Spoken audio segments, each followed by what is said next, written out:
On May 14, 1845, a respected physician arrived at a Louisiana plantation to deliver what he assumed would be another wealthy planter's grandchild.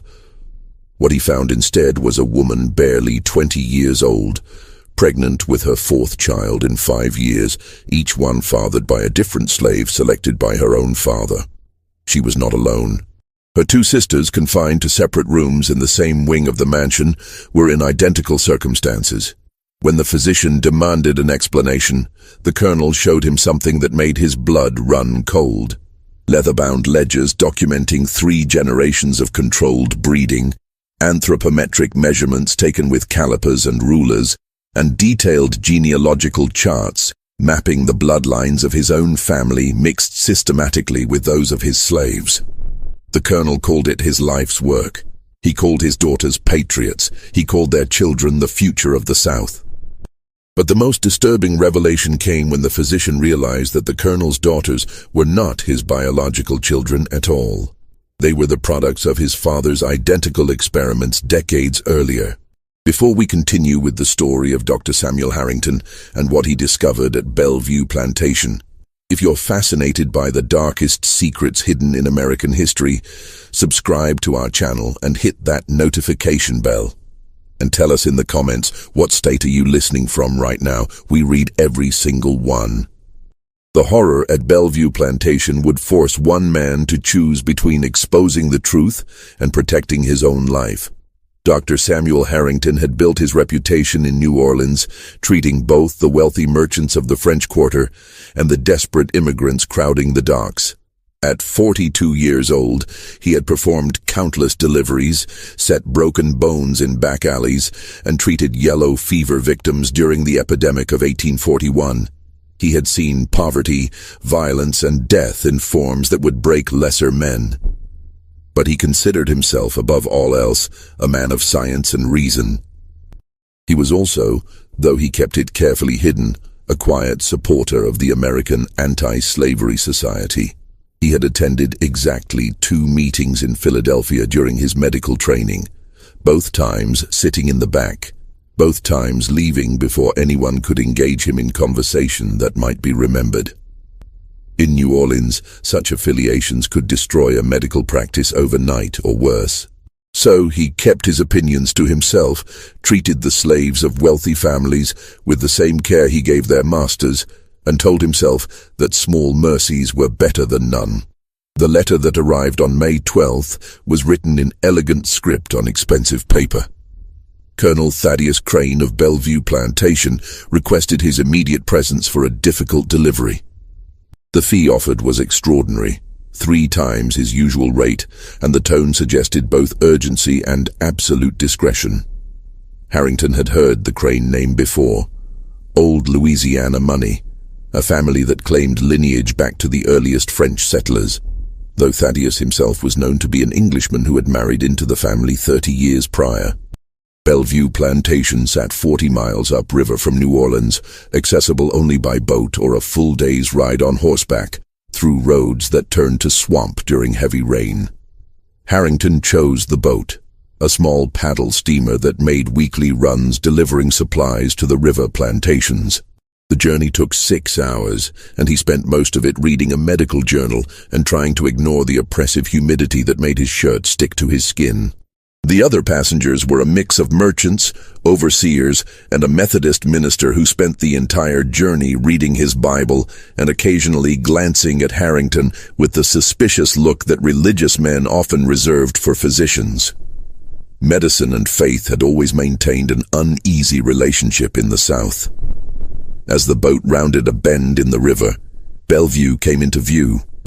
The main house stood 3 stories tall, built in the Federal style with white columns that gleamed in the late afternoon sun.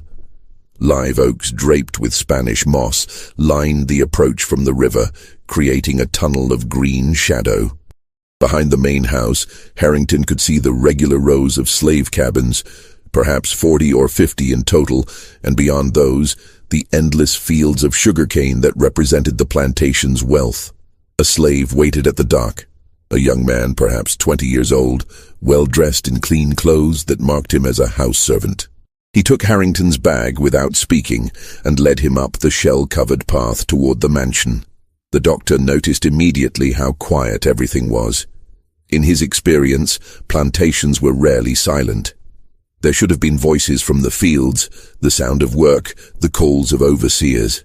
Instead, there was only the buzz of insects and the distant cry of a bird he could not identify. The front door opened before they reached it. A white woman stood in the doorway, perhaps 50 years old, dressed in black silk despite the heat. Her face had the tight, controlled expression of someone who had learned long ago to hide whatever she truly felt. "Dr. Harrington, I am Constance Crane, the Colonel's wife. Thank you for coming so quickly."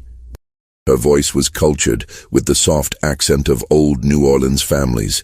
She did not offer her hand. "My husband is waiting for you in his study. I will have someone show you to your room afterward. I trust your journey was not too taxing." The pleasantries felt rehearsed, performed because custom demanded them, but carrying no genuine warmth.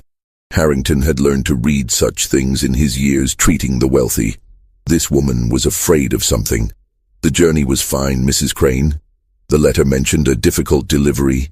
Something flickered across her face, too quick to identify.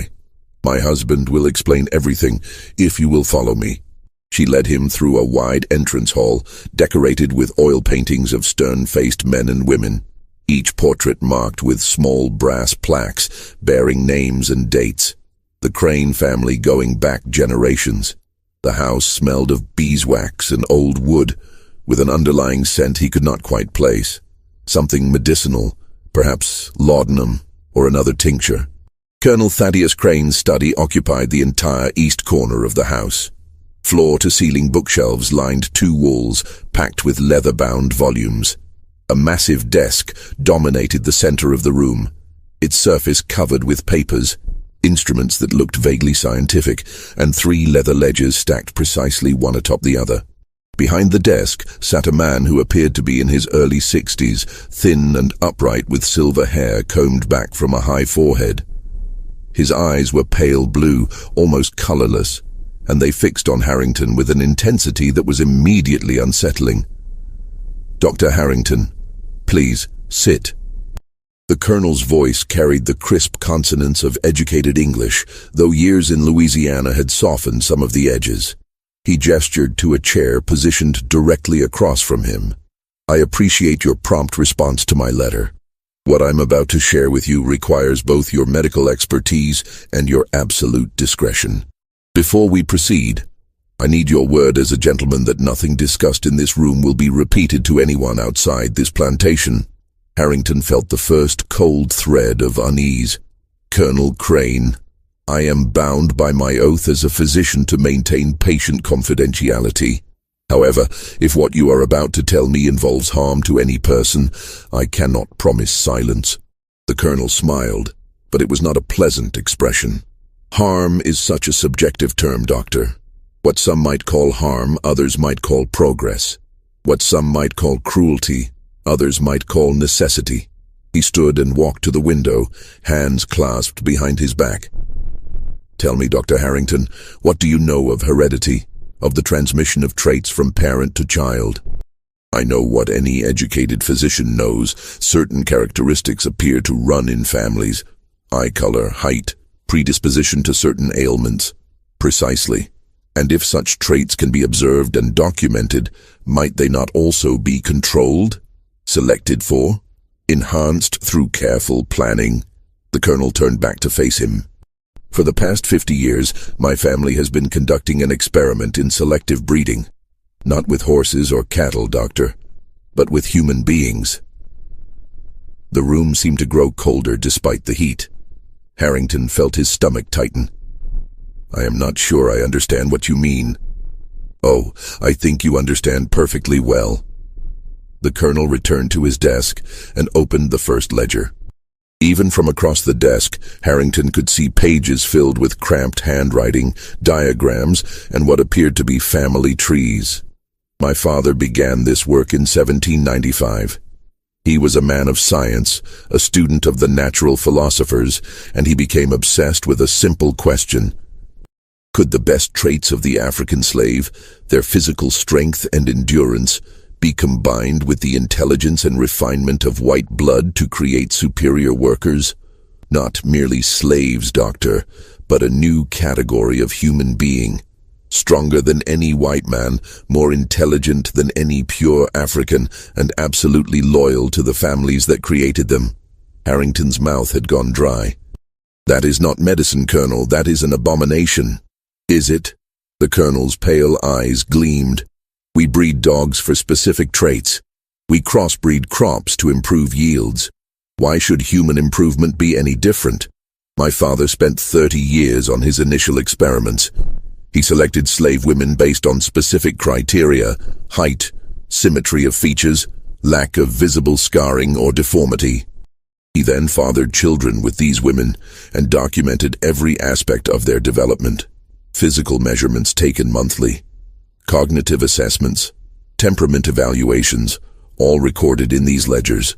He tapped the books on his desk with one finger. The results were remarkable, Doctor. The offspring showed hybrid vigor. They were indeed stronger, more intelligent, more capable than either parent race. But my father discovered something else, something he had not anticipated. The most successful combinations came not from first-generation crossings, but from second and third generations, from taking the daughters of those unions and breeding them with carefully selected partners. Harrington stood abruptly. I will have no part in this madness. I came here to deliver a child, not to participate in some twisted experiment. Sit down, Doctor. The Colonel's voice turned cold. You came here because I paid you to come. You will listen to what I have to say, and then you will perform your duties as a physician. The alternative is that you will not leave Bellevue Plantation alive. Do I make myself clear? For a long moment the two men stared at each other. Harrington could feel his heart hammering against his ribs. He thought of the boat that had brought him, already continuing upriver. He thought of the 40 miles of swamp and plantation land between himself and New Orleans. He thought of the complete isolation of this place, the silence he had noticed when he arrived. Slowly he sat back down. A wise choice. The Colonel's tone softened slightly, taking on the quality of a lecturer addressing a student. Now, as I was explaining, my father's work yielded fascinating results, but he made one critical error. He treated his experimental subjects as property, as slaves.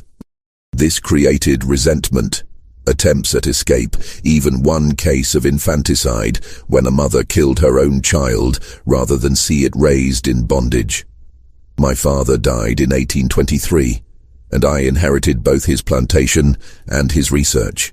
He opened the second ledger. I spent 5 years studying his notes, his failures and successes. And I realized that the problem was not with the science, but with the methodology.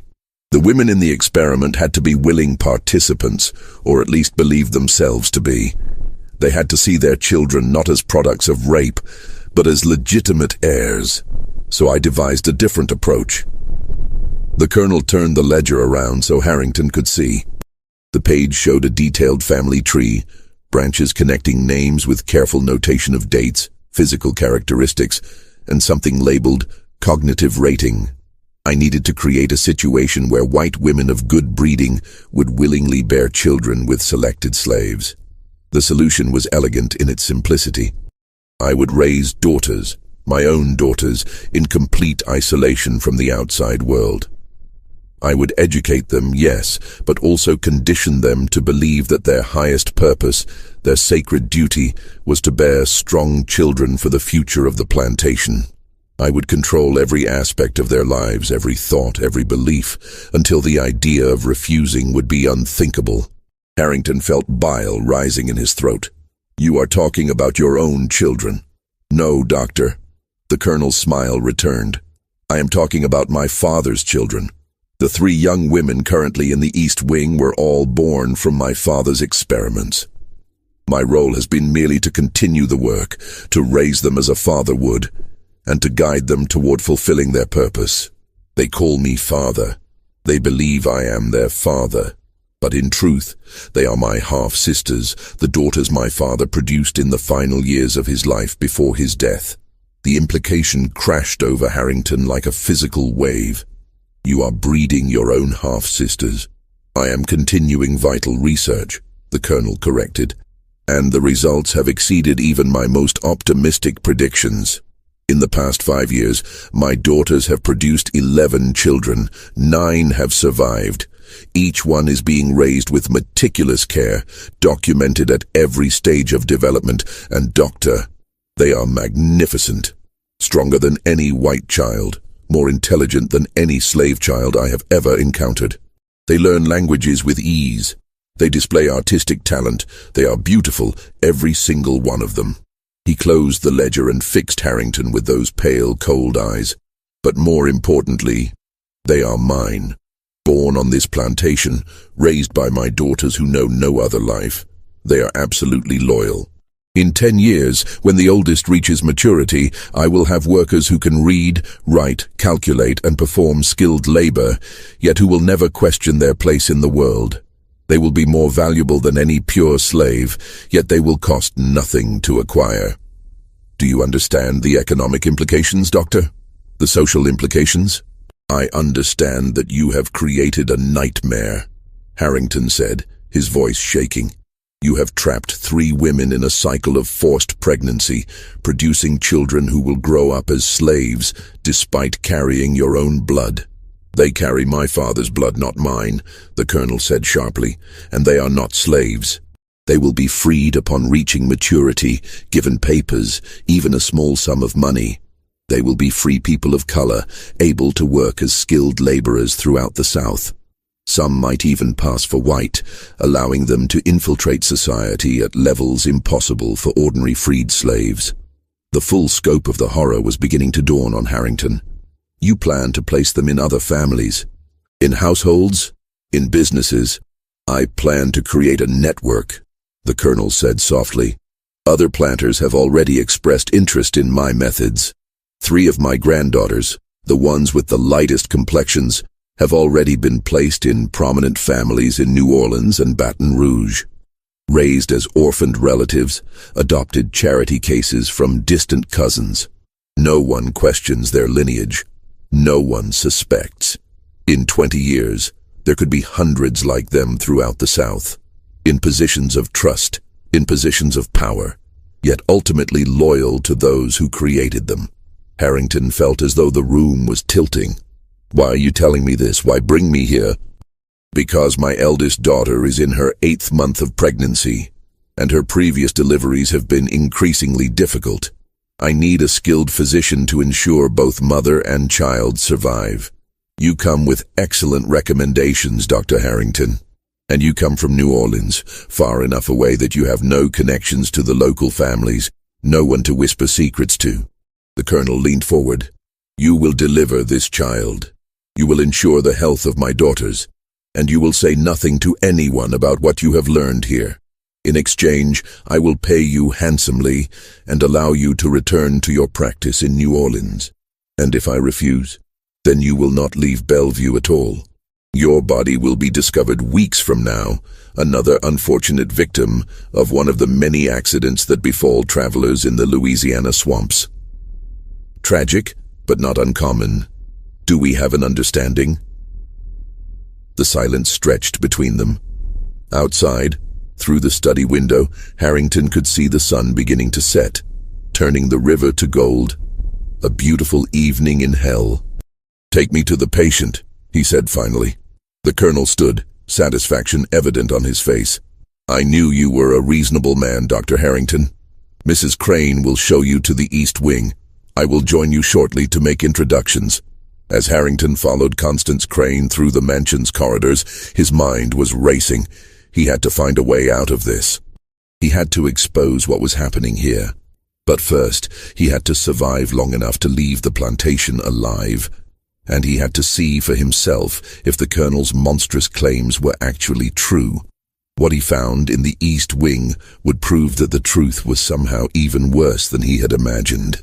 The East Wing of Bellevue Plantation had been converted into what could only be described as a medicalized prison. The hallway was clean, almost sterile, with whitewashed walls and doors evenly spaced along its length. Each door had a small window set at eye level, covered from the inside with curtains. The air smelled of lavender water and something else, something clinical that reminded Harrington of the charity hospital in New Orleans. Constance Crane stopped at the first door. Her hand trembled slightly as she reached for the handle. "This is Eliza," she said quietly. "She is 22 years old. This will be her 4th child. You are aware of what is happening here," Harrington said. It was not a question. The older woman's jaw tightened. "I am aware that I am the Colonel's wife, and that my duty is to manage his household. I am aware that there are aspects of my husband's work that I find deeply troubling, and I am aware that speaking such thoughts aloud would accomplish nothing except to make me complicit in ways I am not currently complicit." She met his eyes. "I do what I can, Doctor. I ensure the girls are comfortable. I provide them with books, with music, with whatever small comforts are possible within the constraints of their situation. It is not much, but it is something." Before Harrington could respond, she opened the door. The room beyond was larger than he had expected, perhaps 20 feet square, with a high ceiling and tall windows that let in the fading sunlight. It was furnished comfortably, almost luxuriously. A large 4-poster bed with clean linens, a writing desk, bookshelves filled with volumes, and a sitting area with cushioned chairs. The walls were decorated with watercolor paintings of gardens and pastoral scenes. If not for the bars on the windows, barely visible behind lace curtains, it might have been a pleasant guest room in any wealthy home.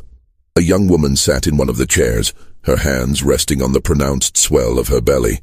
She looked up when they entered, and Harrington felt his breath catch in his throat. She was beautiful in a way that seemed almost unreal. Her skin was the color of honey, lighter than any slave he had seen, but darker than any white woman. Her features were delicate, symmetrical, with high cheekbones and large dark eyes that held an expression of cautious intelligence. Her hair, thick and wavy, was pulled back in a simple style that emphasized the elegant line of her neck. She was also clearly terrified. "Eliza," Constance said gently, "this is Dr. Harrington. He has come from New Orleans to help with the delivery." The young woman stood slowly, moving with the careful deliberation of someone heavily pregnant. "Good evening, Doctor. I apologize for not rising sooner. The baby has been quite active today." Her voice was educated, with the careful pronunciation of someone who had learned to speak from books. Harrington found his voice. "Please, do not trouble yourself. May I ask how you are feeling?" "Tired," she said simply. "The last delivery was difficult. I bled more than I should have, or so Mother Constance tells me. Father worries that this time may be even harder." She said it matter-of-factly as though discussing the weather. "Father," Harrington repeated.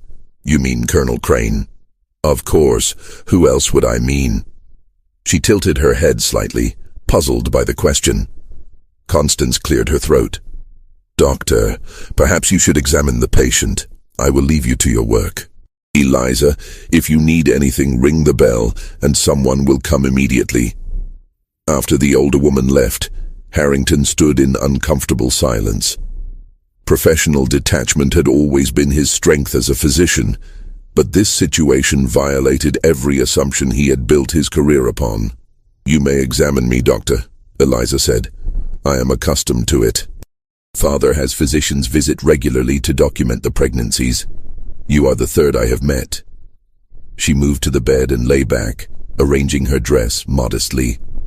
Harrington approached with his medical bag, pulling out his stethoscope. As he conducted the examination, listening to the baby's heartbeat, checking her pulse and blood pressure, he struggled to find words that would not either shatter her world or make him complicit in the horror.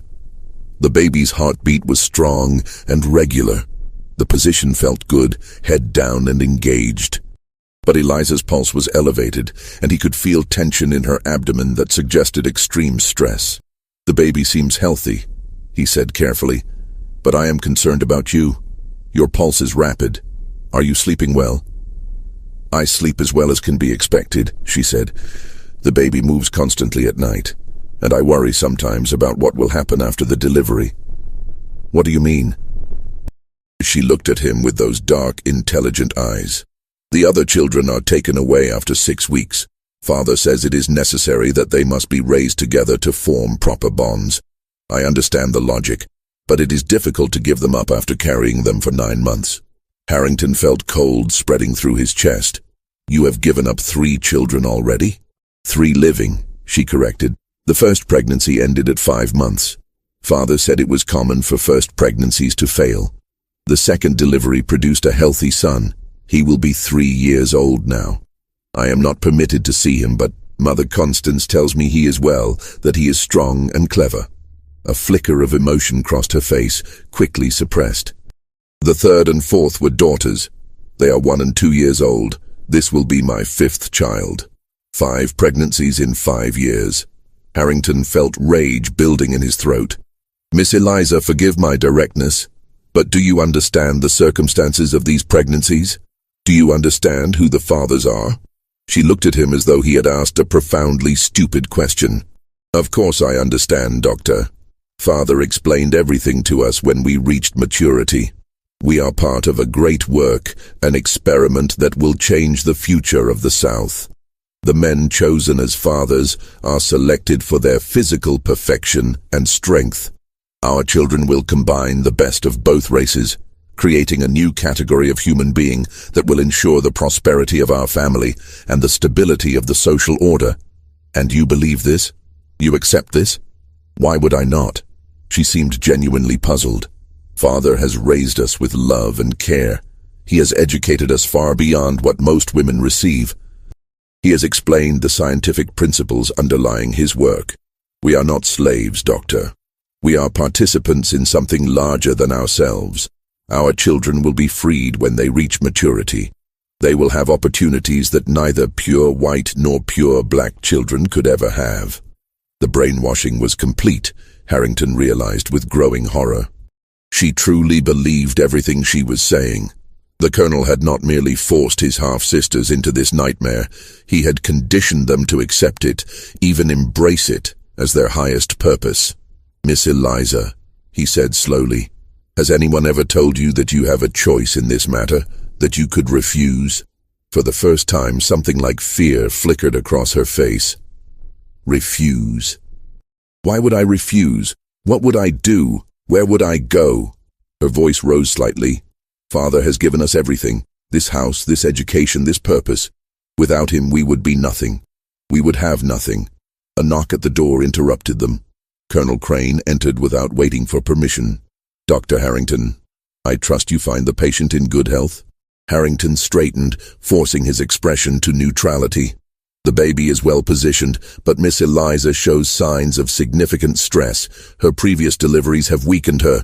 Another pregnancy so soon after the last could be dangerous. Noted, the Colonel said dismissively. However, the breeding schedule cannot be interrupted. Once this child is delivered and she is recovered sufficiently, she will be paired with the next selected male. We have a timetable to maintain. Eliza said nothing, simply arranged her dress and returned to her sitting position as though this exchange was perfectly normal. I should like to examine your other daughters as well, Harrington said. If I am to manage their deliveries, I should assess their overall health. Of course, Mother Constance will show you to their rooms, but first, Doctor, I think you should see the results of our work. I want you to understand exactly what we are creating here. The Colonel led him out of Eliza's room and down the hallway to a locked door at the far end. He produced a key from his pocket and opened it, revealing a staircase leading down. The nursery is in the basement, he explained as they descended. Climate controlled, as much as possible in this heat. Away from the main living areas to prevent disruption. The children require a great deal of attention and supervision. The basement had been converted into a series of connected rooms, each one painted white and filled with small beds, toys, and educational materials. In the main room, 9 children ranging in age from infant to perhaps 4 years old were engaged in various activities under the watchful eyes of 2 slave women. But it was the children themselves that made Harrington stop in his tracks. They were beautiful, disturbingly so. Each one showed the same careful blending of features that marked Eliza: the honey-colored skin, the delicate bone structure, the large, intelligent eyes. The older children were reading from primers far advanced for their apparent ages. A 3-year-old girl was working through arithmetic problems on a small chalkboard. A 2-year-old boy was building complex structures with wooden blocks, his small hands moving with remarkable dexterity. "You see, Doctor?" The colonel's voice was thick with pride. "This is what I have created. Superior specimens in every measurable way. Stronger than white children, more intelligent than slave children, and absolutely controllable because they know nothing else." One of the older children, a girl perhaps 4 years old, approached them. She curtsied with perfect form. "Good evening, grandfather. Have you come to test us?" "Not today, my dear. I am showing the doctor our progress." "Have you finished your lessons?" "Yes, grandfather. I've completed the 2nd-level reader and practiced my penmanship for 1 hour. Mistress Clara says my letters are improving." "Excellent. You may return to your play." The girl curtsied again and returned to the other children. Her movements were graceful, controlled, and utterly unchildlike. "They call you grandfather," Harrington said. "They are my grandchildren, Doctor. The daughters of my daughters, though they do not need to understand the complexities of that relationship yet. When they are older, they will be told their mothers were distant relatives who died in childbirth.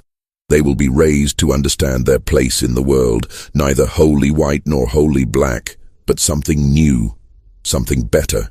Harrington watched the children playing, their laughter sounding almost normal, except for the controlled, measured quality of it.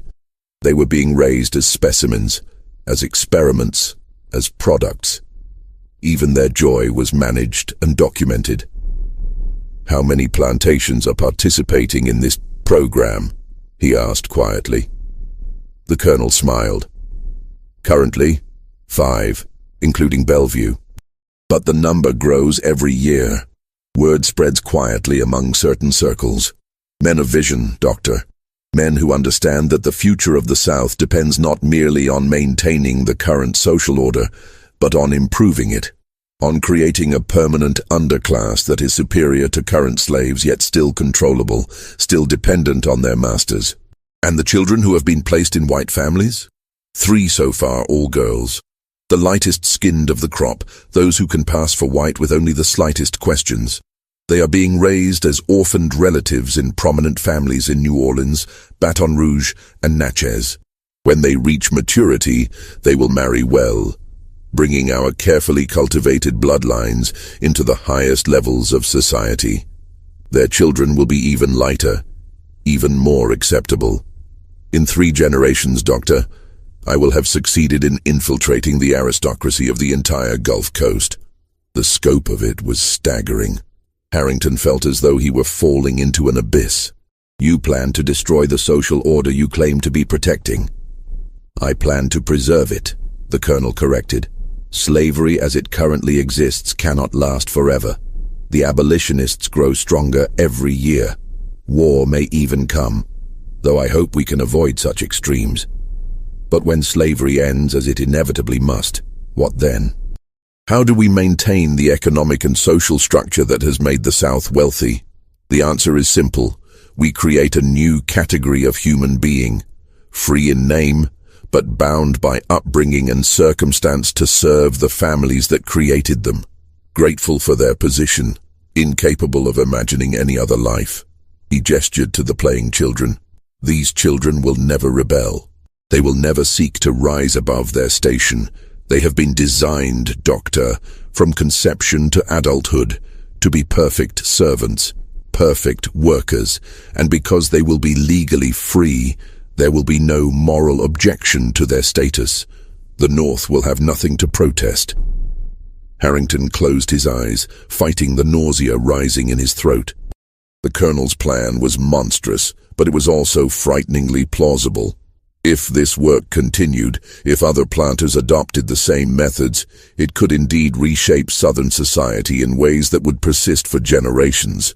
"I should like to examine your other daughters now," he said, opening his eyes. "If I am to provide medical care, I need to assess all of my patients." The colonel studied him for a long moment, those pale eyes searching for any sign of weakness or defiance. Finally, he nodded. "Very well. But remember, Dr. Harrington, you are here as a physician, not as a judge. Your role is to ensure successful deliveries and healthy children, nothing more." As they climbed the stairs back to the main level, Harrington's mind was already working. He had to find a way to expose this horror. He had to find evidence that would convince the authorities in New Orleans to act, and he had to do it without getting himself killed in the process. The examination of the other two daughters revealed the same pattern.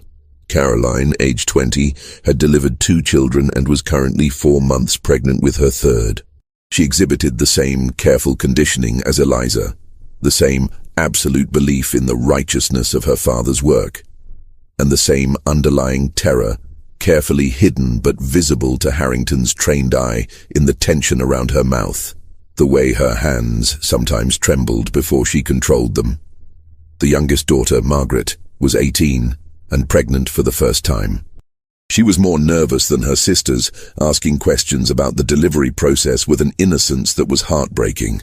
She had been educated to believe that bearing children for her father's experiments was her sacred duty, but she was still frightened of the pain and risk. Harrington found himself automatically offering reassurances, then hating himself for providing comfort that might make her more compliant.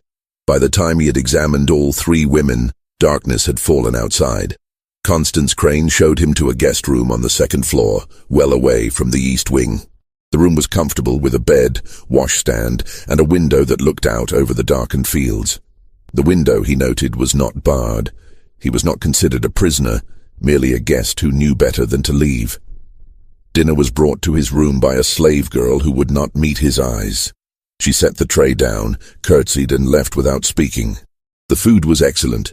Plantation fare of roasted chicken, rice, and vegetables, but Harrington barely tasted it. His mind kept returning to those 9 children in the basement, playing under supervision, their entire lives mapped out before them. He considered his options. He could try to escape tonight, make his way through the fields to the river, attempt to flag down a passing boat. But the colonel would have anticipated that possibility. There would be overseers watching, dogs perhaps. And even if he made it back to New Orleans, who would believe him?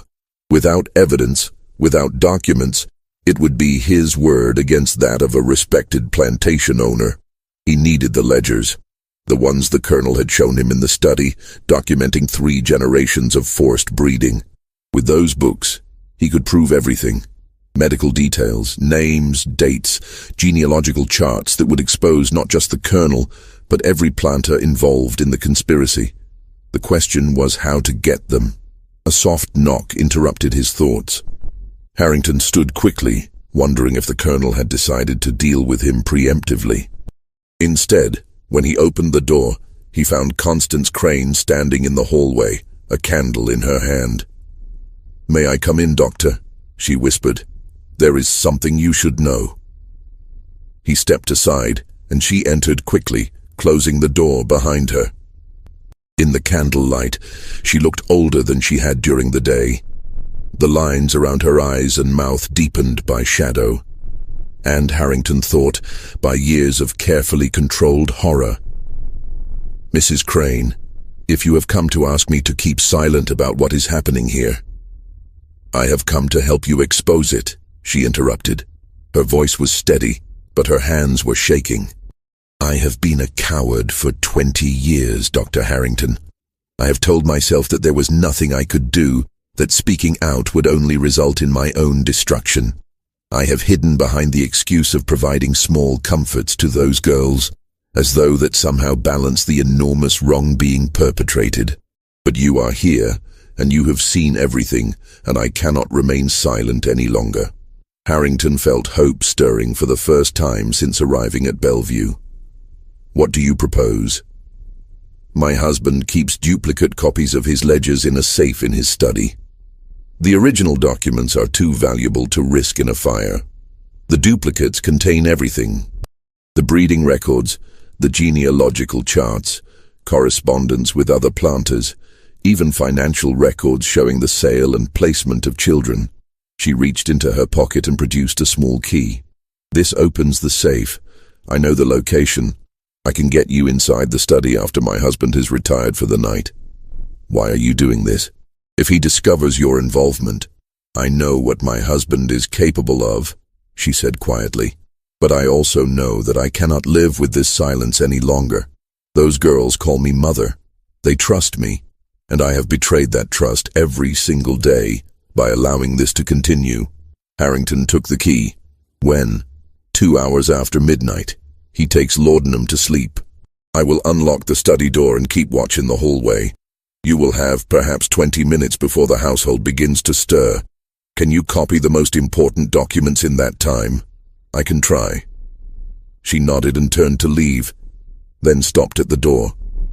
"Dr. Harrington, there is something else you should know. The girls are not his half-sisters." That is what he tells himself, what he has written in those ledgers. "But I was married to his father. I know the truth. Those girls are products of the Colonel's own experiments, children he produced with slave women in his youth. He calls them his father's daughters to justify what he does to them, but they are his own children, his daughters, and he has been breeding them since they reached 15 years old." The revelation hit Harrington like a physical blow. The Colonel was not continuing his father's work. He had created the entire nightmare himself, then constructed an elaborate fiction to make it seem like inherited obligation rather than his own monstrous design. "My God," he whispered. "There is no God in this house," Constance said. "Only monsters and their victims. I will see you at 2 o'clock. The next hours crawled by with agonizing slowness. Harrington lay on his bed, fully dressed, watching the shadows shift across the ceiling as moonlight filtered through the window. Every sound made his heart race. Footsteps in the hallway, the creak of old wood settling, the distant call of an owl outside. At 10 minutes before 2, he rose and gathered what he needed. His medical bag, which contained paper and pencils for recording patient notes. The ledgers would be too large to steal in their entirety, but he could copy the most damning entries, the names and dates that would prove the conspiracy. The hallway was dark except for a single candle burning in a wall sconce near the stairs. Harrington made his way carefully toward the study, his footsteps muffled by the thick carpet runner. Constance had said she would unlock the door, but as he approached, he saw it was already slightly ajar, a sliver of darkness beyond. He pushed it open slowly. The study was pitch black, the heavy curtains drawn over the windows. He had brought no light, fearing it might be visible from outside. Instead, he felt his way to the desk, his hands trembling as they searched for the ledgers that had been stacked there earlier. They were gone. Panic flooded through him. Had the Colonel moved them, hidden them somewhere else? He fumbled across the desk surface, feeling papers, instruments, and inkwell, but no leather-bound books. "Looking for these, Doctor?" The voice came from the darkness near the window. A match flared, and Colonel Crane lit an oil lamp on the side table. The warm glow revealed him sitting in a leather chair, the 3 ledgers stacked on his lap, a pistol resting on the arm of the chair. "My wife has many admirable qualities," the Colonel said calmly, "but deception has never been one of them. She has been agitated all evening, jumping at shadows, unable to meet my eyes. When she claimed to have a headache and retired early, I knew something was amiss. The study seemed the most logical target, so I decided to wait and see if my suspicions were correct." Harrington's mouth had gone dry. "Where is Mrs. Crane?" "Locked in her chambers, unharmed. I do not hurt my wife, Doctor. I am not a savage. But I cannot allow her misguided conscience to interfere with my life's work." He set the ledgers aside and lifted the pistol, though he did not point it directly at Harrington. "The question now is what to do with you. I had hoped we could reach a professional understanding. You would provide medical care, I would pay you generously, and we would part as gentlemen. But it seems you are determined to make this difficult. You cannot expect me to remain silent about what is happening here," Harrington said. You are destroying the lives of your own children, creating a system of slavery that will persist for generations. I am ensuring the survival of a way of life, the colonel countered. And you, Doctor, are about to become a footnote in that work, a regrettable casualty of your own self-righteousness. Before Harrington could react, footsteps sounded in the hallway. The door burst open, and one of the overseers entered, a large man with a scarred face. "Colonel, there's trouble. One of the girls is in labor, the eldest one. She's bleeding bad." The colonel stood immediately, the pistol forgotten on the chair. "Eliza, how long has she been in labor?" "Don't know, sir. The slave woman just came running. Says it started sudden, maybe an hour ago." For a moment, the colonel's controlled facade cracked, revealing something that might have been genuine concern. "Dr. Harrington, your services are needed. We will continue our conversation later." They rushed to the east wing, and the scene that met them was chaos. Eliza lay on her bed, her face gray with pain and blood soaking through the sheets beneath her. Two slave women hovered nearby, pressing cloths against her legs in an attempt to stem the bleeding. Mother Constance was there as well, her face pale but her hands steady as she held Eliza's hand. Harrington's medical training took over instantly. He pushed past the colonel and began his examination, his fingers searching for the source of the hemorrhage. The baby's head was crowning, but something was wrong. The bleeding was too heavy, coming too fast. "Placental abruption," he said tersely. "The placenta has separated from the uterine wall. I need to deliver this baby immediately, or they will both die." For the next 20 minutes, nothing existed except the immediate crisis. Harrington worked with desperate efficiency, guiding the baby's head, clearing the airways, clamping and cutting the cord. The infant, a boy, emerged blue and silent.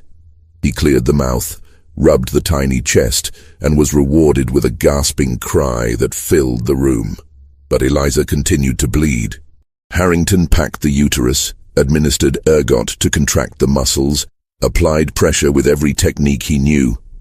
Slowly, agonizingly, the hemorrhage began to subside. When he finally stepped back, his hands and forearms were covered in blood, and Eliza lay unconscious but breathing. "She will live?" the colonel asked quietly. "Possibly. The next 24 hours will tell. She has lost a great deal of blood. Another pregnancy would almost certainly kill her." "Noted." The colonel picked up the infant from where one of the slave women had wrapped it in a clean cloth. He examined the baby with the same clinical detachment he might give a new foal. Strong heartbeat. Good color now. Appears healthy despite the traumatic delivery. Harrington felt rage rising through his exhaustion. That child nearly killed his mother. Your daughter nearly died because you have forced her through 5 pregnancies in 5 years. But she did not die, the colonel said. And now we have another successful specimen. The work continues, Doctor, as it must. In that moment, looking at the colonel cradling the newborn with such cold assessment, Harrington made his decision. He would not leave this plantation empty-handed. He would expose this horror, even if it cost him his own life. "I need to stay with her," he said. "Monitor her condition through the night. If the bleeding resumes, I will need to operate." The colonel nodded. "Of course. I will have someone bring you fresh water and clean linens. And, Doctor," he paused at the door, "do not think that this emergency has changed anything between us. We will finish our conversation tomorrow." After the colonel left, Harrington sat beside Eliza's bed, monitoring her pulse and breathing. Constance remained as well, sitting in the corner, her face a mask of misery. The slave women had been dismissed, and in the quiet, Harrington could hear Eliza's shallow breathing, the distant cry of the newborn from another room. "I am sorry," Constance whispered. "I have made everything worse." "You tried to help," Harrington said. "That takes courage. Courage would have been acting 20 years ago. Courage would have been refusing to participate in this from the beginning." She looked at Eliza's unconscious form. "She will never be free of him, will she? Even if she survives this, he will continue using her until her body gives out entirely." Harrington had no answer. The truth was too bleak to speak aloud. As dawn began to lighten the sky outside, Eliza stirred. Her eyes opened, unfocused and confused. "The baby," she whispered. "A healthy boy," Harrington told her. "You had a difficult delivery, but you are going to recover." Something flickered across her face, an expression he could not quite read. "How long until I can have another child?" The question, asked with such resignation, nearly broke him. "Miss Eliza, you cannot have another child. Your body cannot withstand it. The next pregnancy will kill you." She turned her face away. "Then I have failed Father's work. I am useless now." "You are a human being," Harrington said urgently. "You have value beyond your ability to bear children. You could leave here.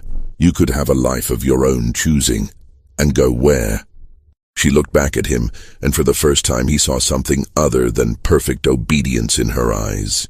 "I have no money, no skills except what Father taught me, no family except the one he created.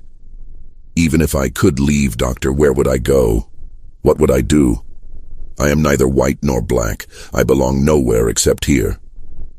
The Colonel had not just imprisoned her body. He had imprisoned her mind, her sense of possibility, her ability to imagine any existence beyond the walls of Bellevue. 3 days passed in an uneasy stalemate.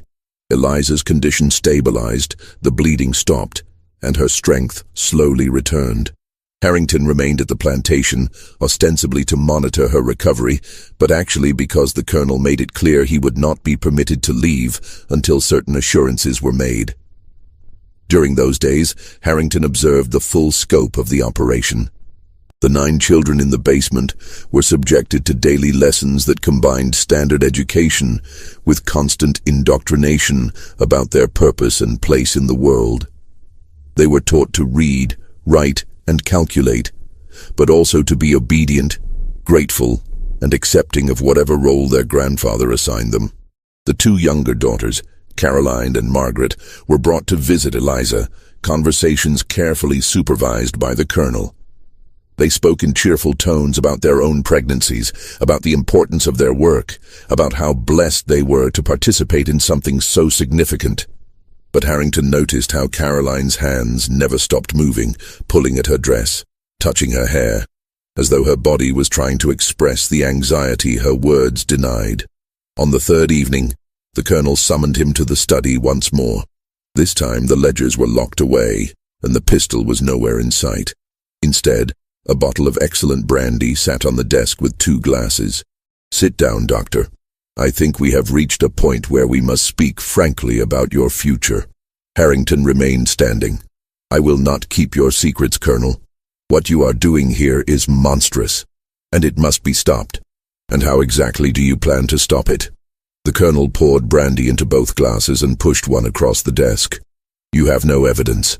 My ledgers remain in my possession. Even if you return to New Orleans with wild tales of breeding experiments, who would believe you? I am a respected landowner. You are a physician with known abolitionist sympathies, a man who might say anything to damage the institution of slavery. There are the children. Physical evidence of what you have done. The children are my grandchildren, the offspring of my daughters and various slaves. Tragic, perhaps, but hardly criminal.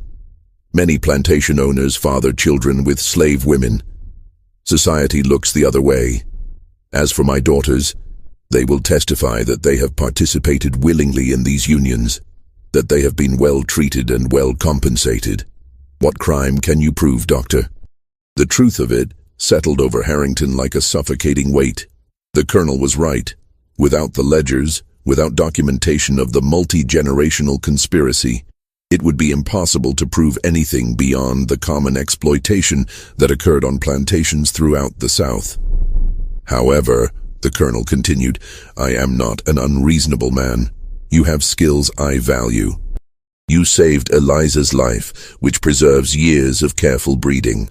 I am prepared to offer you a position as permanent physician to this plantation and to the network of facilities participating in our program. Your salary would be substantial. You would have access to cases that would advance medical knowledge significantly, and you would be part of something that will reshape Southern society.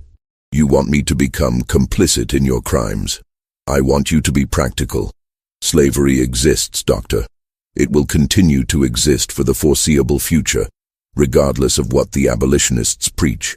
I am simply trying to create a more efficient, more humane system for the inevitable future. Join us, and you can help ensure that the process is conducted with medical oversight, that the women and children are treated as well as possible within the constraints of the program. It was a devil's bargain, and they both knew it. Accept, and Harrington would have comfort, wealth, and the ability to provide some small mercies to the victims. Refuse, and he would be killed, buried in the swamps, and replaced with a physician more amenable to moral compromise.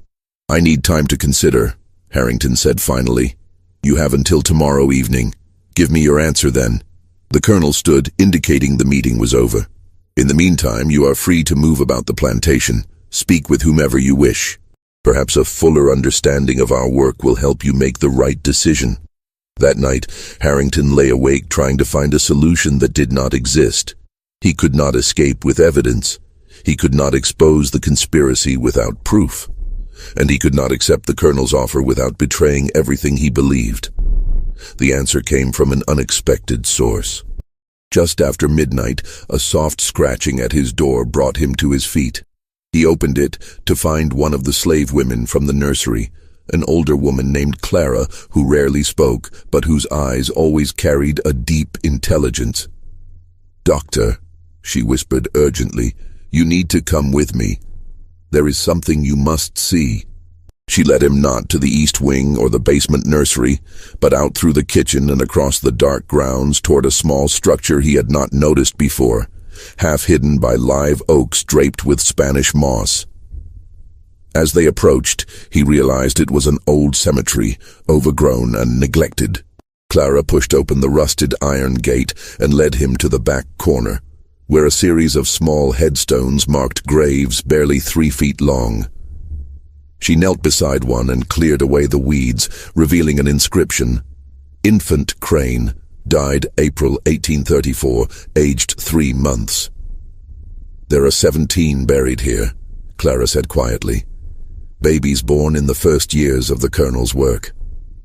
Babies with defects, or the wrong color skin, or behavioral problems that suggested they would not be controllable. He called them failures, mistakes in the breeding program that needed to be corrected." Harrington felt his blood turn to ice. He killed his own grandchildren. "Not all of them died naturally, Doctor. Some were smothered in their sleep. Some were given medicine that stopped their hearts. I know because I was there. I helped bury them, and I have kept count of every single one." She reached into her apron and pulled out a small book, its pages covered with careful handwriting.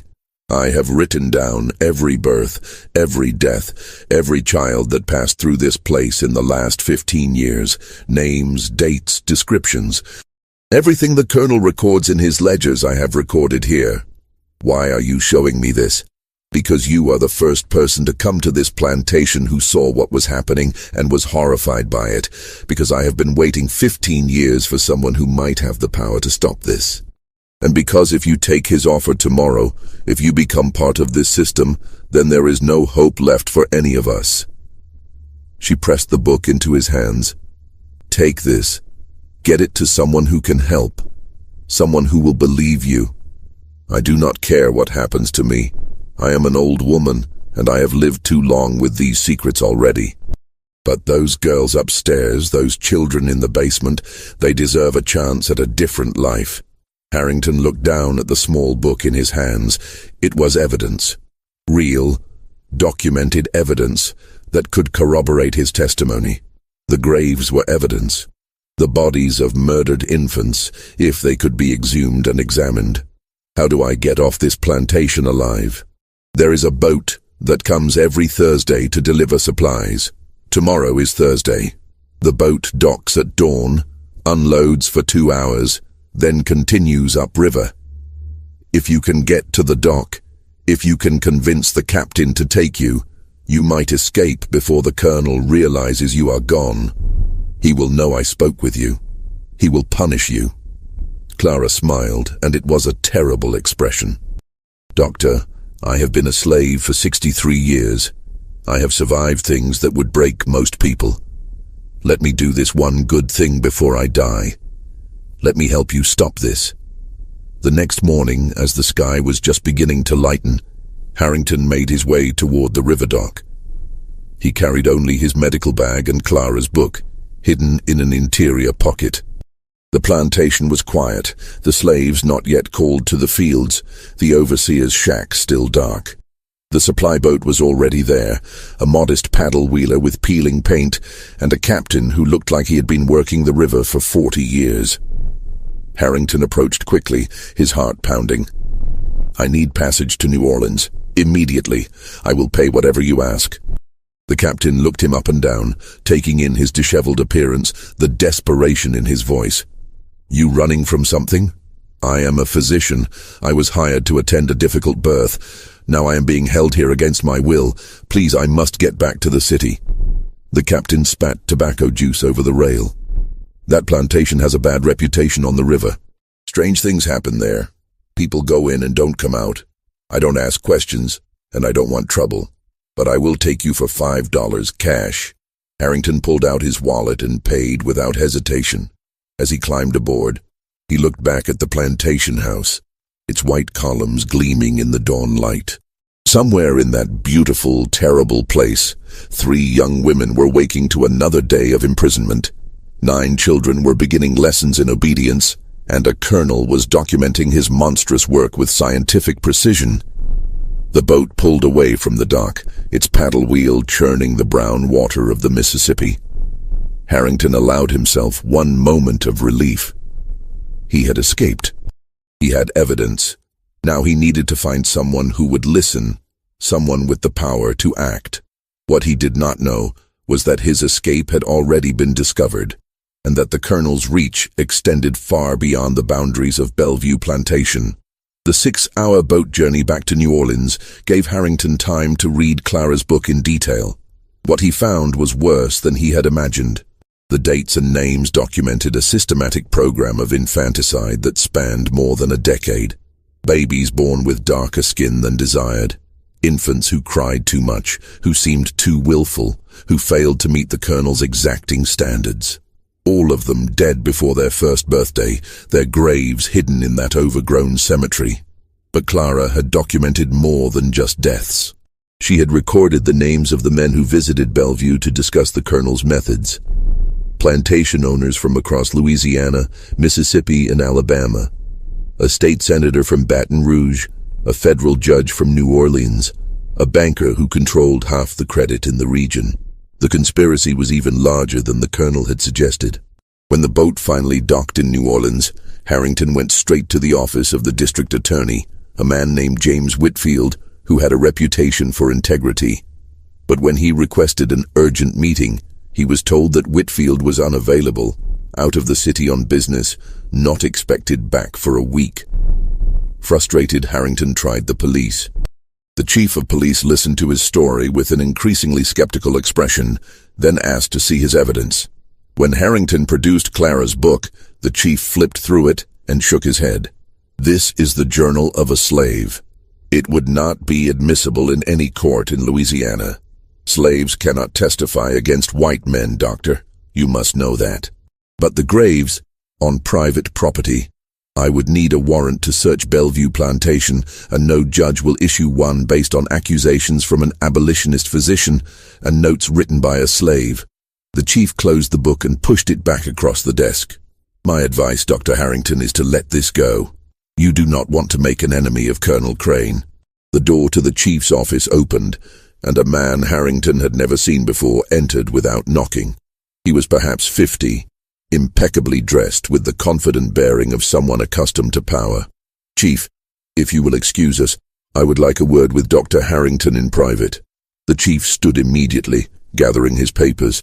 "Of course, Judge Cartwright. The office is yours." Judge Cartwright. The name was in Clara's book. A visitor to Bellevue in June 1843 and again in September 1844. Harrington felt his stomach drop. After the chief left, Judge Cartwright sat in his chair and steepled his fingers, studying Harrington with cold eyes. "You have caused quite a bit of trouble, Doctor. Colonel Crane sent word this morning that his physician had absconded with stolen property. He is naturally quite concerned. The property in question documents multiple murders." "Documents," the judge interrupted, "written by a slave and therefore worthless in any legal proceeding. But more to the point, Doctor, you are meddling in matters that do not concern you. What Colonel Crane does on his own property with his own family is his affair. The law is quite clear on this. The law does not permit infanticide. The law permits a man to discipline his property as he sees fit. If slave children die in the course of plantation operations, that is regrettable, but not criminal." The judge leaned forward. "However, I am not here to debate the law with you. I am here to offer you a choice. You can return to your medical practice, forget everything you saw at Bellevue, and live a long, prosperous life. Or you can continue this crusade, in which case I will ensure that you are charged with theft, trespassing, and slander. You will lose your medical license. You will be ruined financially and socially, and you will still accomplish nothing, because no one in this city will help you. You are part of it," Harrington said quietly. "You have invested in the Colonel's program. You have children placed in your household." The judge smiled. "I have 2 lovely nieces staying with me, orphaned relatives from a branch of the family that fell on hard times. They are charming girls, well-educated and beautiful. In a few years they will make excellent marriages, bringing fresh blood into the old families of New Orleans. No one questions their presence in my home. No one ever will. And if I go to the newspapers, if I make this public, then you will be dismissed as a madman. The newspapers in this city are owned by men who share the Colonel's vision for the future of the South. Your story will not be printed. Your name will be destroyed. And you will find that accidents can happen to people who cause problems for powerful men." The judge stood. "Go home, Dr. Harrington. Treat your patients. Forget about Bellevue. That is my strong recommendation." After the judge left, Harrington sat in the empty office, holding Clara's book and feeling the walls close in around him. Every avenue was blocked. Every authority was either complicit or powerless. The conspiracy was too deep, too well protected. He thought of Eliza, recovering from a delivery that had nearly killed her, already being told when she would be impregnated again. He thought of the 9 children in the basement, learning to accept their fate. He thought of the 17 graves in the overgrown cemetery. There had to be a way. There had to be someone who would listen. The answer came to him as he walked back to his rooms in the French Quarter. The abolitionists. The very people he had been afraid to associate with publicly, fearing they would destroy his practice. They were the only ones who might act without caring about the social consequences. That night, Harrington attended a secret meeting of the New Orleans Anti-Slavery Society in the back room of a bookstore on Chartres Street. 30 people were crammed into the small space, men and women from various backgrounds, all united by their opposition to slavery. He told them everything: the breeding program, the forced pregnancies, the murdered infants, the conspiracy of planters and judges. He showed them Clara's book. He gave them names and dates. When he finished, there was a long silence. Finally, an older man with a Boston accent spoke. "This is beyond anything we have dealt with before. We need to get this information to the national organization, to the newspapers in New York and Philadelphia. This could be the scandal that finally turns public opinion against slavery as an institution." "It will take weeks to coordinate that kind of campaign," a woman said. "By then, the Colonel will have destroyed all evidence. He will have moved the children, silenced the witnesses. Then we move faster," Harrington said. "We raid the plantation. We rescue the women and children. We take the ledgers by force if necessary. That is illegal. It is vigilantism. It could get people killed. People are already being killed." Harrington's voice rose. "Children are being murdered. Women are being raped by their own father. How much worse does it have to get before we act?" The debate continued for hours. Some argued for legal action, for working within the system. Others insisted on immediate, direct intervention. Finally, a compromise was reached. A small group would travel to Bellevue, attempt to rescue the women and gather evidence, while simultaneously sending documentation to abolitionist newspapers in the North. It was decided that Harrington would lead the rescue mission. He knew the layout of the plantation, the location of the East Wing, the schedule of the overseers. A freed slave named Marcus, who had experience moving people along the Underground Railroad, would assist. Along with 6 others, they would leave within 2 days. But as Harrington returned to his rooms that night, he had the uneasy feeling that he was being watched. Shadows seemed to move in the darkened doorways. Footsteps echoed behind him on the cobblestone streets. The colonel's reach was long, and Judge Cartwright had resources throughout the city. The trap was being set, though Harrington did not yet know it. 2 nights later, a group of 8 men gathered at the riverbank 3 miles south of Bellevue Plantation. They had traveled separately, avoiding the main roads, meeting at the appointed place just after midnight. The plan was simple. Approach through the fields, enter through the kitchen which Clara had promised to leave unlocked, make their way to the East Wing, and extract the 3 women before the overseers could respond. Harrington had a separate objective. While the others focused on the rescue, he would go to the study and take the ledgers. With both the women and the documentary evidence, they would have everything needed to expose the conspiracy. The night was humid and moonless, perfect for their purpose. They moved through the sugarcane fields in single file, guided by Marcus, who seemed able to navigate in complete darkness. The plantation house loomed ahead, most of its windows dark except for a few lights on the ground floor. As they approached the kitchen door, Harrington felt a moment of deep unease. Everything was too quiet. No dogs barked, no watchman called out. It felt like walking into a trap. The door was unlocked, as promised.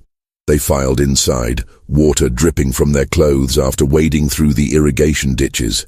The kitchen was dark and empty. So far, so good. They split into 2 groups. Marcus and 4 others headed toward the East Wing. Harrington and 2 companions made their way toward the study. The hallways were silent, their footsteps muffled by carpet runners. The study door was closed but not locked. Harrington pushed it open slowly, expecting darkness. Instead, lamps were lit, and Colonel Crane sat behind his desk, exactly as he had 3 nights before, the ledgers stacked in front of him. "Good evening, Dr. Harrington. I have been expecting you." Before Harrington could react, armed men emerged from the shadows. 4 overseers, each carrying rifles, blocked every exit. The 2 men with Harrington were seized immediately, disarmed and forced to their knees. "Did you really think I would not anticipate this?" the colonel asked mildly. "Judge Cartwright warned me that you had contacted the abolitionists. We have had people watching you since you returned to New Orleans. Your clumsy conspiracy has been transparent from the beginning." "Where are the others?" Harrington demanded. "What have you done to them? Your friends are being detained in the East Wing. They will join you shortly. No one has been harmed, though that may change depending on how cooperative you are willing to be." The colonel stood and walked around the desk. "You have forced my hand, Doctor. I had hoped we could reach an understanding that you would see reason. Instead, you have chosen to become a threat to everything I have built. You cannot kill all of us. 8 people missing will raise questions. 8 abolitionists who attempted an illegal raid on a private plantation, who were caught in the act and died when they resisted arrest? I assure you, Doctor, no questions will be raised. The local authorities are well compensated to look the other way. Your bodies will be buried in the swamps, and within a week, no one will remember your names." The door opened, and the rest of Harrington's group was marched in at gunpoint. Marcus had blood running down his face from a blow to the head. The others looked terrified but unharmed. "Now then," the colonel said, "before we conclude this unpleasant business, I'm curious about one thing. How did you get the slave woman's book? Clara claims she has no idea how it disappeared from her possession." "I took it," Harrington said. "She had nothing to do with my escape." "Doctor, please, do not insult my intelligence. Clara has been troublesome for years, watching everything, recording details. I have known about her journal for quite some time. I allowed her to keep it because it amused me, because I thought a slave's testimony was worthless in any case. But now she has betrayed my trust, and there must be consequences. He nodded to one of the overseers. Bring the old woman. Minutes later, Clara was dragged into the study. Her face was bruised, her clothing torn. But her eyes were clear and defiant as she looked at the colonel. You have been a thorn in my side for 15 years, the colonel said to her. You have documented my work, judged me, condemned me with your self-righteous silence. Did you think your little book would make a difference? Did you think anyone would care about the observations of an old slave? I think, Clara said clearly, that you are a monster who will burn in hell for what you have done. And I think that one day, whether I live to see it or not, the truth about this place will destroy everything you have built. The colonel struck her across the face, a vicious blow that sent her sprawling to the floor. The truth is what I say it is. The truth is that I have created a system that will reshape the South, that will ensure our prosperity for generations. Your opinion, your book, your testimony means nothing. He turned to the overseers. Take them all to the old tobacco barn, lock them inside, at dawn burn it to the ground. Make it look like they were hiding there and the fire started accidentally. Anyone who investigates will find the charred remains of abolitionists who died attempting their raid.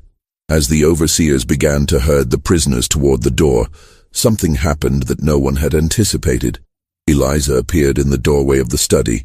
She was wearing a nightgown, her face still pale from her recent delivery, one hand braced against the doorframe for support. Father, she said quietly, please stop. The colonel turned, surprise evident on his face. Eliza, you should be resting. Return to your room immediately. No. Her voice was soft but steady. I have listened to everything. I heard what these men came to do. I heard what you plan to do to them. And I understand now what I have refused to understand for 22 years. She walked into the room, moving slowly but with determination. You told us we were participants in great work. You told us we were blessed, chosen, special. You told us our children would be free and prosperous. But it was all lies, wasn't it, Father? We are not your daughters. We are your prisoners. Our children are not your grandchildren. They are your property. And when we are used up, when our bodies can no longer bear children, you will dispose of us, just like you disposed of the babies who did not meet your standards. Eliza, you are ill. You are not thinking clearly. Return to your room, and we will discuss this when you have recovered. I'm thinking clearly for the first time in my life. She turned to Harrington. Doctor, when you told me I could leave, that I could have a different life, I thought you were mad. But you were right. I can leave. I can choose. And I choose to tell the truth about what has happened here. The colonel's face went white with rage. You ungrateful. I am not ungrateful, Father. I am awake. Eliza's voice grew stronger. Caroline and Margaret are awake too. We have been talking, the three of us, since the delivery. We have been remembering things we were told to forget. We have been questioning what we were taught to accept. And we know now that we were never daughters. We were experiments. We were breeding stock. And our children deserve better than to repeat our lives. I seize her, the colonel ordered the overseers. She is delirious from blood loss. She does not know what she is saying. But the overseers hesitated. Something had shifted in the room, a change in the balance of power so subtle that it could barely be named. Eliza's simple act of defiance had cracked the colonel's absolute authority. In that moment of hesitation, Marcus moved. Despite his injury, he lunged at the nearest overseer, grappling for the rifle. The study erupted into chaos. Harrington threw himself at another guard. The abolitionists, seeing their chance, fought back with desperate strength. A shot rang out, deafening in the enclosed space. One of the overseers fell, clutching his leg. The rifle clattered to the floor, and Harrington seized it, turning it on the colonel. Enough! His voice cut through the chaos. Everyone stop moving now! Slowly, the fighting ceased. The overseers backed away, seeing their employer held at gunpoint. The colonel stood frozen, his face contorted with fury and something else, fear perhaps, or the realization that his carefully constructed world was collapsing. "Eliza," Harrington said, not taking his eyes off the colonel. "Can you walk? Can you get your sisters and bring them here?" She nodded and disappeared into the hallway. Minutes later she returned with Caroline and Margaret, both in nightgowns, both looking terrified, but determined. "Tell him," Eliza said to her sisters. "Tell him we know the truth." Caroline spoke first, her voice shaking. "We found Mother Constance's diary last week, hidden in her room. She wrote everything, how we were really born, who our real mother was, what Father did to her. We know we are not his daughters. We know our children are products of rape," Margaret added, "and we know about the babies in the cemetery, the ones who were killed because they were not perfect enough. We counted 17 graves, Father, 17 of our own children murdered." The colonel's composure finally shattered. "You understand nothing. I gave you everything, education, comfort, purpose. I could have treated you as slaves, but instead I raised you as daughters. I gave your children a future they could never have had otherwise. You gave us a prison," Eliza said quietly, "and you called it love." Harrington kept the rifle trained on the colonel as Marcus began binding the overseers with rope from the barn. "We are leaving here tonight, all of us. The women, the children from the nursery, anyone who wants to escape this place, and we are taking those ledgers with us. You will never make it off this plantation," the colonel said. "I have allies throughout Louisiana. Judge Cartwright will have warrants issued for your arrest before you reach New Orleans. Every sheriff, every constable will be looking for you." "Perhaps," Harrington said, "but we will have your ledgers. We will have the testimony of your daughters. We will have evidence of murdered children. Even if the courts refuse to act, the newspapers in the North will print every detail. Your name will become synonymous with the worst excesses of slavery. Every planter who participated in your program will be exposed. You wanted to create a legacy, Colonel. You will have one, but not the one you imagined." For a long moment the two men stared at each other. Then Constance Crane appeared in the doorway, holding a candle. Her face was calm, almost serene. "It is over, Thaddeus," she said. "Let them go." "You," the colonel hissed. "You planned this. You helped them. I tried to help them days ago, and you stopped me. But yes, when I heard the commotion tonight, I unlocked the nursery. The children are already being moved to the boats. Clara is with them. Your life's work is ending, and I am glad to see it die." The colonel lunged at her, but Harrington stepped between them. "Touch her and I will shoot you where you stand." The evacuation took 3 hours. The 9 children from the nursery, ranging from infants to 4 years old, were bundled into boats along with Eliza, Caroline, and Margaret. Clara supervised the removal of the ledgers, all 3 volumes, along with any documents that might serve as evidence.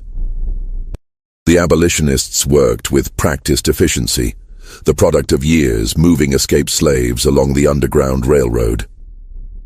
As dawn began to break over the Mississippi, Harrington took one last look at Bellevue Plantation. The white columns gleamed in the early light, beautiful and terrible. The colonel had been locked in his own study, bound and gagged, to be discovered by his remaining slaves in a few hours. Constance had chosen to remain, claiming that someone needed to answer the questions that would inevitably come. The boats pushed away from the dock, heading downriver toward New Orleans and whatever uncertain future awaited them all. The scandal broke slowly, then all at once. Harrington delivered the ledgers to the abolitionist newspaper in New York, and within a week, excerpts were being reprinted across the North. The details were too horrifying, too well documented to dismiss as abolitionist propaganda. 3 generations of forced breeding, 17 murdered infants, a conspiracy involving some of Louisiana's most prominent families. The South's response was immediate and predictable. Newspapers in New Orleans and Baton Rouge denounced the story as lies and forgeries. Judge Cartwright issued a statement claiming the documents were fabricated. Colonel Thaddeus Crane, through his attorneys, denied all accusations and filed suit for slander against every newspaper that printed the story. But the damage was done. The careful network the colonel had built began to unravel as planters distanced themselves from the scandal. The three girls who had been placed in prominent families were quietly sent away, their true origins suddenly too dangerous to ignore.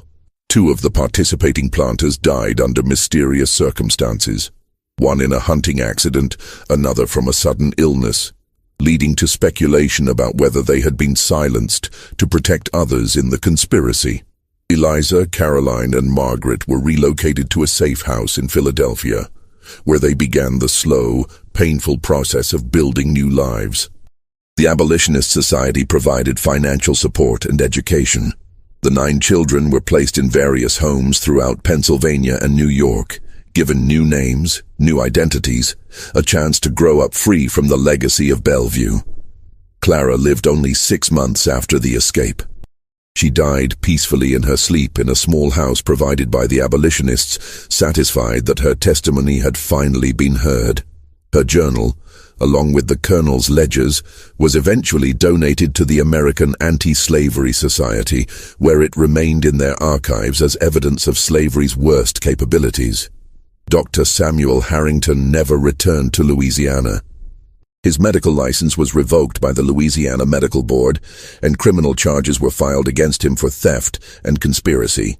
He remained in Philadelphia, working in charity hospitals and continuing to provide medical care to escaped slaves moving through the Underground Railroad. He never married, never fully recovered from what he had witnessed at Bellevue, but he continued working until his death in 1867, 2 years after slavery was finally abolished. Colonel Thaddeus Crane was never formally charged with any crime. Louisiana authorities declined to investigate, claiming lack of jurisdiction and insufficient evidence. He lived at Bellevue until his death in 1852, a broken man whose legacy had turned to ashes. The plantation was sold after his death, divided into smaller parcels. The mansion eventually abandoned and left to decay. By the turn of the century, nothing remained but ruins slowly being reclaimed by the swamp. Constance Crane left Louisiana shortly after the scandal broke. She returned to her family in New Orleans, where she lived quietly until her death in 1859. In her will, she left a substantial sum to the Pennsylvania Abolition Society, along with a letter apologizing for her years of silence and complicity. The letter was never published, but it remained in the Society's files, a testament to the price of moral cowardice. The 3 daughters rebuilt their lives slowly. Eliza married a schoolteacher in 1848 and had 2 more children, both raised in freedom with full knowledge of their mother's history. She lived until 1891, long enough to see her grandchildren attend university. Caroline became a teacher herself, working in schools for freed slaves after the Civil War. Margaret struggled more than her sisters, the trauma of her early life never fully healing, but she found peace in later years, working with an abolitionist church in Boston. The children from the nursery scattered across the country. Their fates varied. Some thrived. Others struggled with the psychological scars of their early conditioning. A few, when they reached adulthood, attempted to find the graves of siblings they barely remembered, traveling to Louisiana only to discover that the cemetery at Bellevue had been plowed under, the headstones destroyed, the bodies relocated to an unmarked mass grave when the property was sold. The story of Bellevue Plantation faded from public memory after the Civil War, buried beneath the larger horrors of the conflict and Reconstruction. The ledgers remained in archives, occasionally examined by historians, but never widely publicized. The full scope of the colonel's conspiracy, the number of participating planters, the extent of the network, the fate of all the children produced by the program, was never fully uncovered. In 1923, a researcher going through old abolitionist records discovered Clara's journal and the colonel's ledgers. She attempted to write a comprehensive history of the Bellevue breeding program, but publishers rejected the manuscript as too disturbing, too controversial. The documents returned to the archives, where they remained largely forgotten for another 70 years. Today, Bellevue Plantation exists only as a footnote in histories of slavery, a cautionary tale about the extremes to which human beings will go in pursuit of power and control. The land where the mansion once stood is now part of a wildlife preserve. Spanish moss still hangs from the live oaks. The river still flows past the place where the dock used to be. And somewhere beneath the undergrowth, 17 small graves remain unmarked and unremembered. What do you think of this story? Do you believe something like this could have really happened in the hidden corners of plantation society? The archives suggest it did, though the full truth may never be known. Leave your comment below with your thoughts. If you found this tale as chilling as we did, subscribe to our channel, hit the notification bell, and share this video with someone who appreciates the darkest chapters of history. The past has many secrets still waiting to be uncovered, and we will continue bringing them to light, one story at a time. See you in the next video.